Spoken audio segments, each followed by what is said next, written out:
নমস্কার, তোমরা সবাই কেমন আছো? আমি সঙ্গীতা।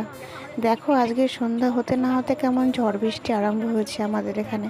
তোমাদের কোথায় কাদের বাড়িতে ঝড় বৃষ্টি হচ্ছে অবশ্যই আমাকে বলো। আর এটা হচ্ছে আমাদের নদিয়া জেলায়। আর যদি এত সুন্দর বৃষ্টি হয় তোমরা বলো, ভিজতে কি ইচ্ছে হয় না? কিন্তু উপায় নেই, এখন তো রাত। দিনের বেলা হলে হয়তো একটু ভিজতাম, কিন্তু এখন সেটা হবে না। আর এর মধ্যে গেল লাইটটা অফ হয়ে, আর দেখো পুরো বৃষ্টিটা ঘরের মধ্যে ঢুকে আসছে। তার মধ্যে আমার ছেলে নেই আজকে, আমি পুরো বাড়িতে একা একা। দেখো ভয়ও করছে, ছেলেটা গিয়েছে পড়তে, এখনও আসেনি। টেনশন করছি অবশ্য, তবুও জানছি না, সে তো আছে ম্যামের বাড়িতেই, অবশ্য ঠিকঠাকইভাবেই আছে। তবুও চলো, ছেলেটা এসে আবার বলবে হয়তো খিদে পেয়েছে, আমারও খিদে পেয়ে যাচ্ছে।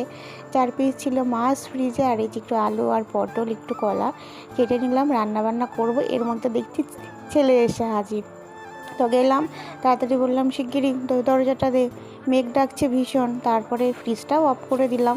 অবশ্য তখন কারেন্ট অতটা ছিলও না, যাওয়া আসা হচ্ছিল। তো এই দেখো আলু আর পটলটা একটু তেলের মধ্যে জিরেটাও ফোড়ন দিয়ে রান্না করে নিচ্ছি। কারণ কি বলো তো, এখন রাতের তো খাবারটা আমার আর ছেলের অতটা জাঁকজমক কিছু না। অবশ্য যদি এখন একটু খিচুড়ি হতো ভালোই হতো, কিন্তু উপায় নেই, মাছ 4টে ছিল, নষ্ট হয়ে যাবে। তার মধ্যে দিলাম ফ্রিজটাও অফ করে, সেই কারণে মাছটা রান্না করে ফেললাম। এই দেখো আমার প্রায় তরকারি রেডি, আমি আর আমার ছেলে খেয়ে নিই। তোমরাও বৃষ্টিটা এনজয় করো। Tata, bye. ভালো থেকো, সুস্থ থেকো। ভিডিওটা কেমন লাগলো অবশ্যই জানিও।